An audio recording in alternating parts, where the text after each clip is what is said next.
Hey everybody, this is Rydo, and the next expansion for Hearthstone, Rastakhan's Rumble, is coming out, I believe, the 4th of December. Rastakhan's Rumble. Hey, if I can pronounce the name right, that would be helpful. So, we've gotten the update. I'm not going to pre-order any of this stuff, because I'm almost 100% free to play. But we've gotten the update, which now allows us to in-game look at all the cards. Hearthstone, through various other big streamers, has leaked out cards one by one, but that's not very helpful, not very useful. So we can now go through them all, look at them, start to think about what cards might be in play for the next big deck rebuild. You can see I have 2,000 dust, and I have 7,295 gold, which means 72 packs right now of the next expansion for my main account alone, which is the Americas account. And frankly, I think most of that will be at least 50 packs in the new expansion, because I have really nothing else to spend it on. I almost have a complete collection of classic cards. If I was to buy packs for like Unguru, Frozen Throne, Kobolds, or Witchwood, well, all of those expansions will fall off into the wild set before the newest expansion falls off to the wild set. So with the exception of classic, you really should just buy the newest expansion until you have a complete collection of the newest expansion, and after you have a complete collection of classic, and then I suppose at that point, if I had the newest expansion, then I would start to work my way backwards, eventually potentially even going back and crafting via dust these expansions, because you can't buy these card packs. Or maybe you can buy these card packs on Hearthstone's website, but you can't buy them directly. You might be able to buy some of these card packs. But that's getting off topic, and we've got a lot of work to do here. So the way to look at the cards is you go into crafting mode, you click include uncraftable cards, because these cards are technically uncraftable right now. And then you come over here in the selector, and all of a sudden, where it was not being shown before, now that you're in crafting mode, you can see Rumble listed. And so we're going to look at the Druid cards and think about what the new idea is. I really have been out of it, doing a lot of other things, or perhaps more accurately failing to do a lot of other things with my YouTube channel. So I really haven't paid any attention if there's new keywords, key phrases, or anything like that. I suspect, just by the name of Rumble off the top of my head, we're going to have some hero replacement cards, which would be nice to continue down that idea. Let's just start looking. So the first card we have is a 0 mana spell called Pounce. Give your hero +2 attack during this turn. For a Druid card, that seems pretty realistically alright. 0 mana being indicated here. Spell because it doesn't have an attack or defense or attack or durability if it was a weapon. And it's a common card, which was shown here, so that's where we'll get the information. It also isn't a legendary card because it doesn't have a dragon on it. And those are the main things you look for in a Hearthstone card, in case you've never played Hearthstone before. Which, okay, yeah. It gets harder and harder every day to get into Hearthstone. But they are trying to make some changes to that, but I'm not sure the changes are good. Next we have a 1 mana 0 attack 3 health minion, obviously, called Spirit of the Raptor. It has stealth for 1 turn, which is new, and I could easily see the phrase stealth for 1 turn being changed to something else. You could probably call it summon stealth, but that would just be as long as saying stealth for one word. Maybe you could give it something like sneak as a key phrase, but they clearly didn't decide to create a new key phrase. After a hero attacks and kills a minion, draw a card. So with a druid, again, not an impossible card to play, but it probably would only get you one card draw, depending on what you're trying to do. If you're trying to do something like Mechathune, where you have to draw all your cards and play all your cards and destroy all your cards, and then have like no cards on your field, in your hand, or in your deck to then destroy Mechathune to win the game immediately, anything like that would be helped by drawing more cards. In fact, drawing more cards is arguably the most important thing you can do and most helpful thing you can do in Hearthstone. So this probably is a pretty decent card. We're gonna try and look for decent cards there. If we see a lot of duds, which I've seen in previous expansions, it's hard to get excited for new expansions if you see a lot of duds, particularly when there really aren't that many. Next we have a 2 mana, 2 attack, 3 health minion called the Savage Striker. It has a battle cry, deal damage to an enemy minion equal to your hero's attack. I'm not sure you'd ever get your hero's attack too high on the druid, so you're talking 1, maybe 2 damage for, which isn't terrible, because then you might be worth it, might not. I'd say this is probably a medium card, and that's what we're kind of looking for, is just medium and good cards. We don't want to see anything that just makes no sense at all. Yeah, Boomsday in particular had a lot of cards. It was like, meh.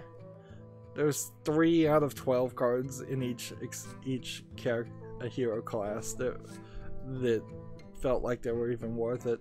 And that's kind of why I have a complete classic collection, is because in that expansion I didn't really buy that many Boomsday cards. I instead bought classic card packs, and I'm much happier for the decision. Next we have our first legendary, a 3 mana, 1 attack, 2 health legendary, because it's got the dragon minion called the War Druid Loti. It has a choose 1, transform into one of Loti's 4 dinosaur forms.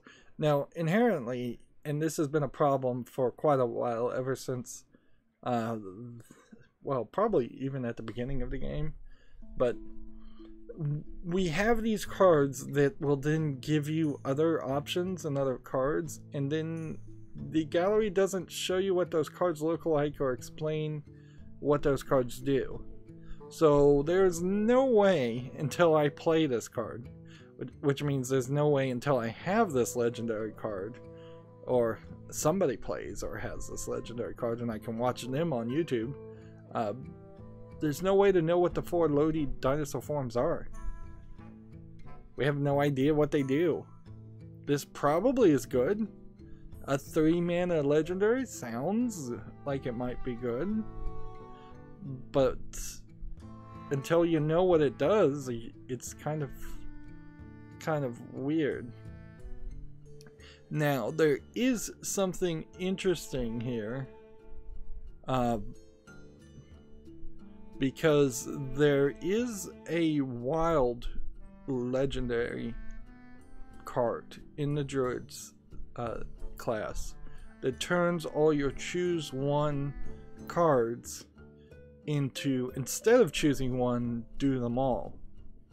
So if you're playing wild with this card, theoretically, at least depending on how they programmed it, it would summon all 4 of the Loti's dinosaur forms, which that would be amazing.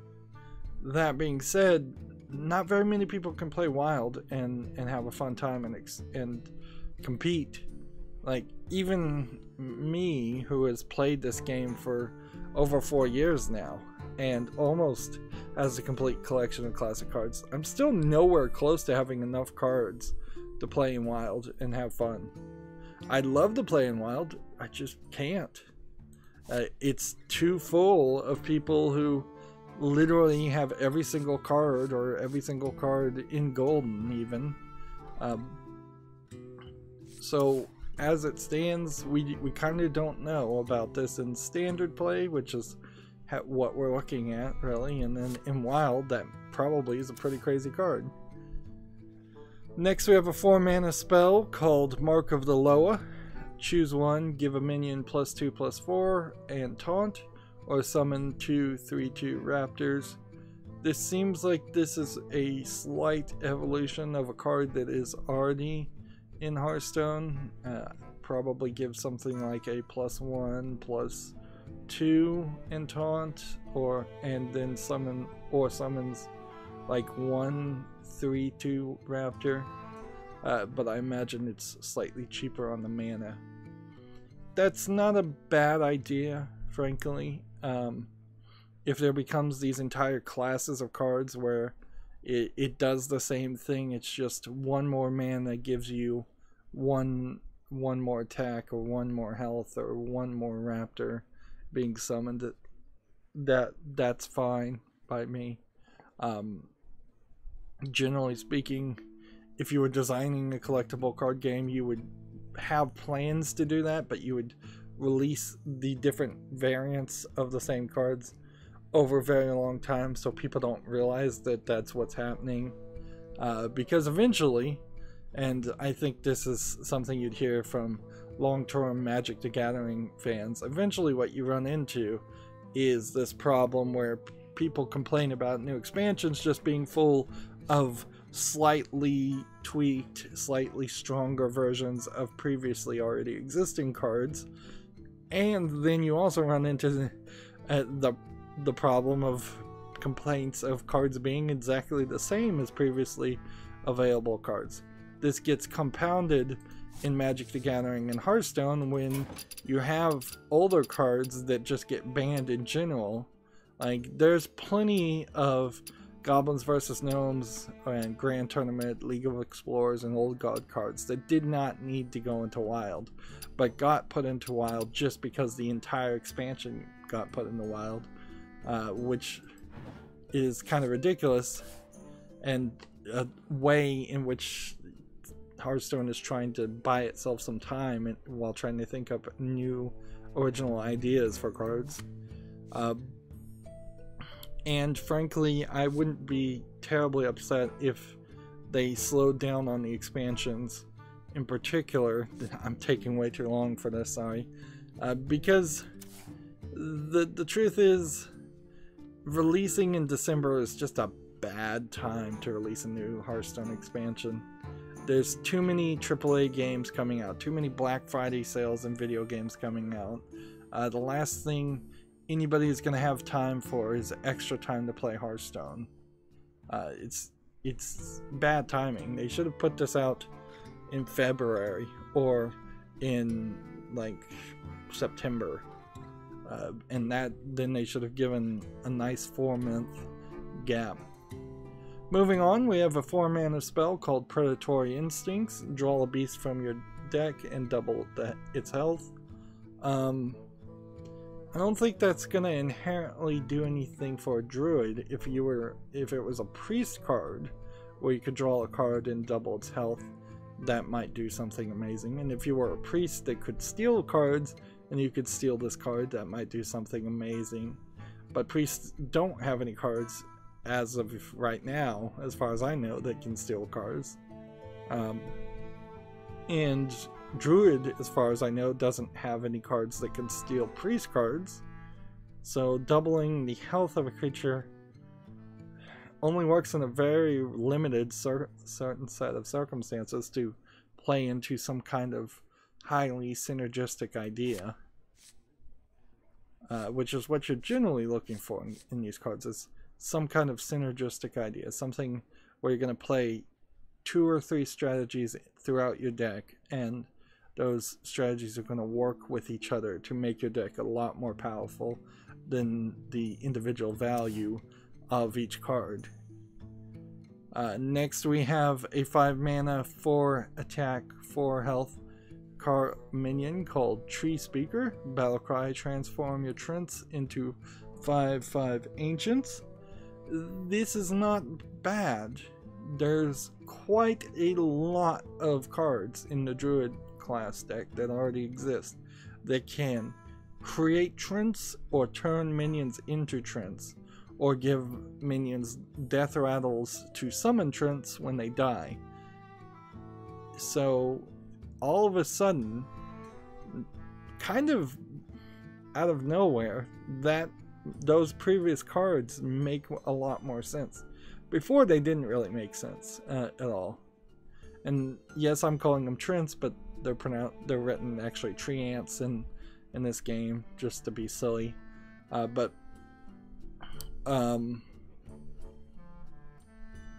Yeah, all of a sudden you could play 2 or 3 cards, have 7 Trents, tree ants on the field, or 6 tree ants on the field, I suppose. Play this, turn them all into 5/5 ancients. That's 6 times 5, that's 30. That's game over right there.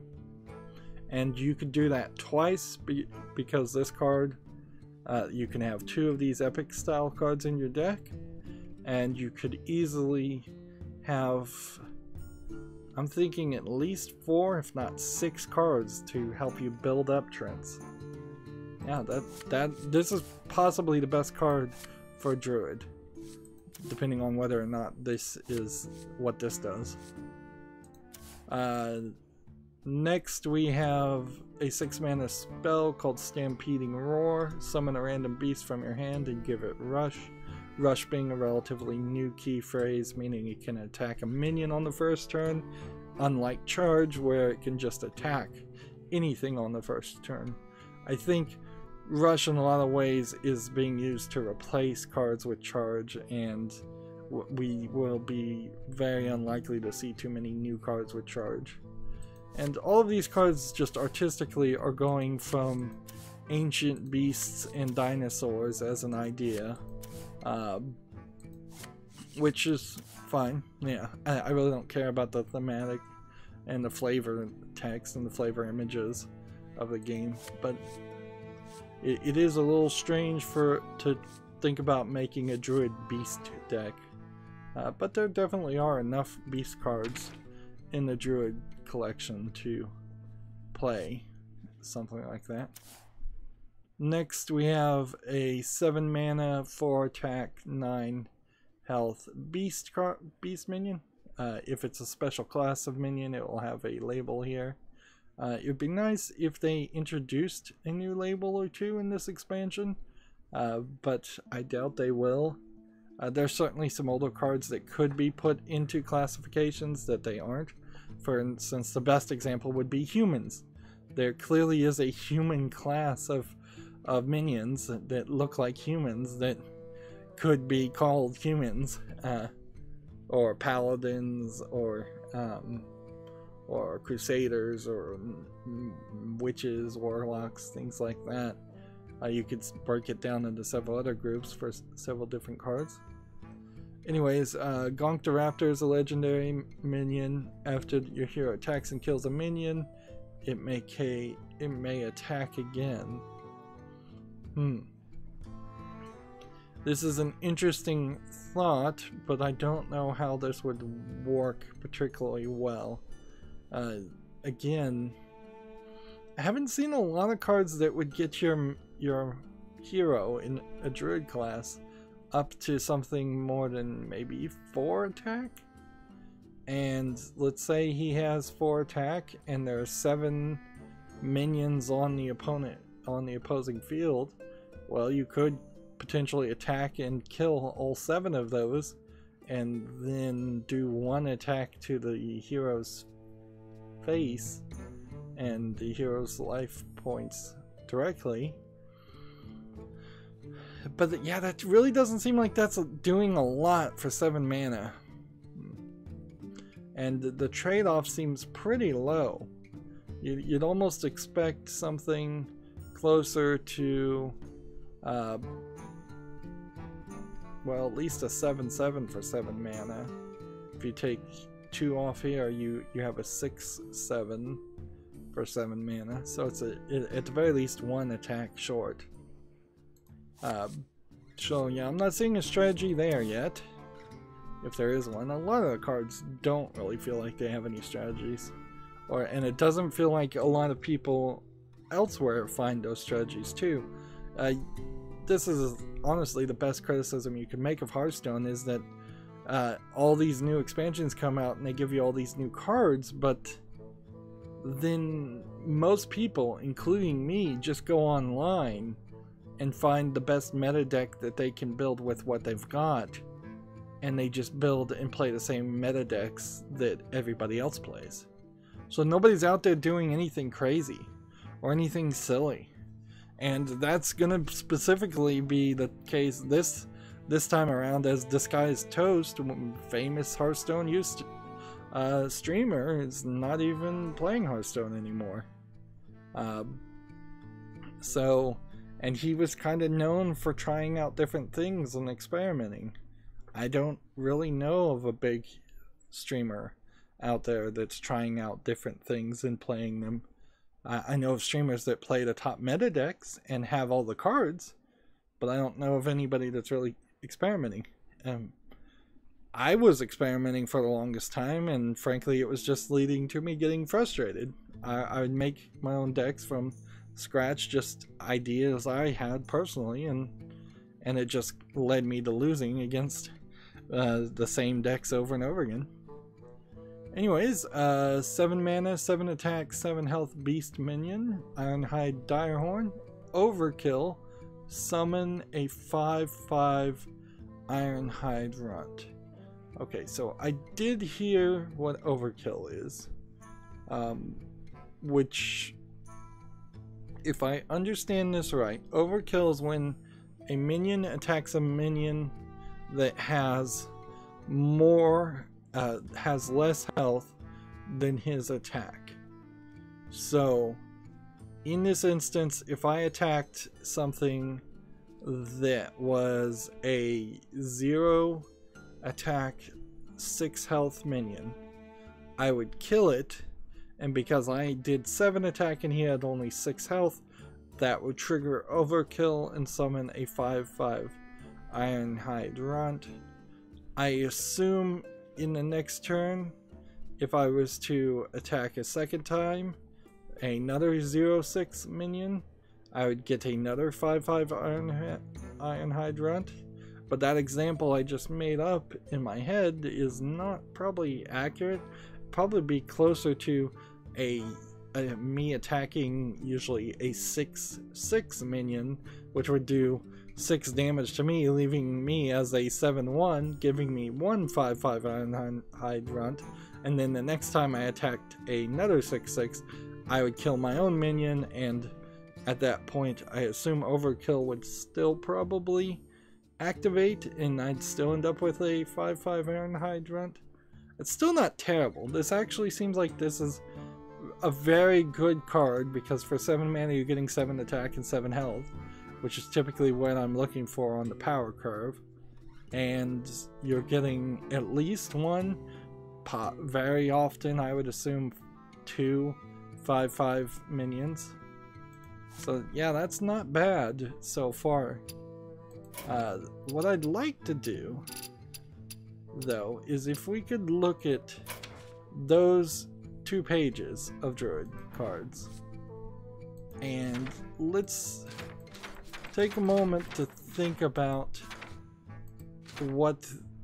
where we are with character hero classes at this point, because I've been toying certainly around with the idea that we should, there's 2 challenges here, one from the Boomsday Project and one's from the Journey to Unguru. I don't think all the hero classes have 2 of these quest style cards. These quest cards you play on the first turn usually. You draw them on the first turn always. we certainly, at this point, so many years in, have a lot of cards for every hero class. I've been toying around with the idea and a proponent of the idea that they should introduce some other hero classes, or at the very least stick with the 9 hero classes and cause a situation where you could play as a couple different styles of hero under that same hero class. Right now, when you play as a druid, you always have a druid active ability of gaining 1 armor and gaining 1 attack by default. Why could we not have a second style of druid that has a active ability of, say, maybe gaining 2 attack but no armor, or gaining 2 armor? That's, if you're gaining 2 armors, that's basically a warrior class. If you're gaining 2 attack, that's basically the hunter class. So you probably couldn't go in those directions. You probably would instead want something completely different. I think you could easily have a druid class that was summon a 1/1 treant. Yeah, that would make a lot of sense. Or perhaps heal. But if you go into heal, then you're getting into the priest class. So you have to introduce 9 new things that the hero classes haven't had.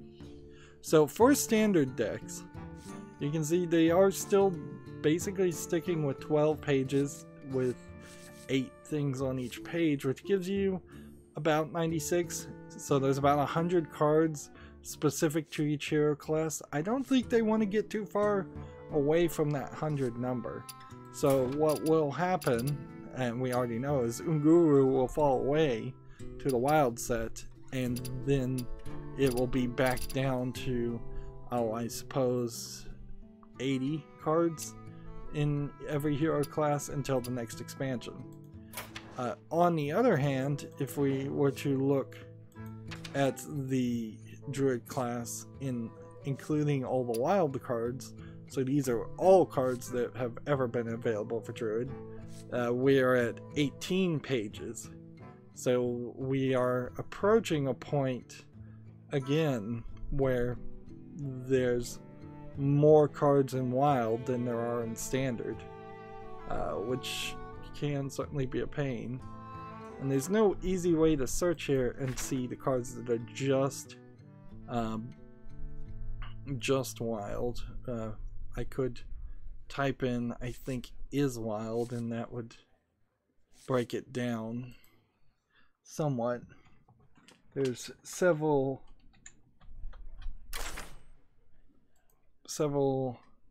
phrases, but I don't know them all. Yeah, see, typing in just the word wild doesn't actually show you all the wild cards. It just shows you cards that have wild in the name. But I wanted to show off very specifically the one legendary card that would change things. Change all of these choose one cards into something different. They've kind of dropped the ball, by the way, on players having spell damage increase for the druid, because he really doesn't do a lot of spells. You can see that there are quite a few cards that I'm still missing, but a lot of them are wild, so they're so low priority it probably will never happen. Let's see, where is that? Choose one, no. Choose one. Gain 10 mana crystals. Let's see. I guess I could just type in the word choose. This is going along for no reason.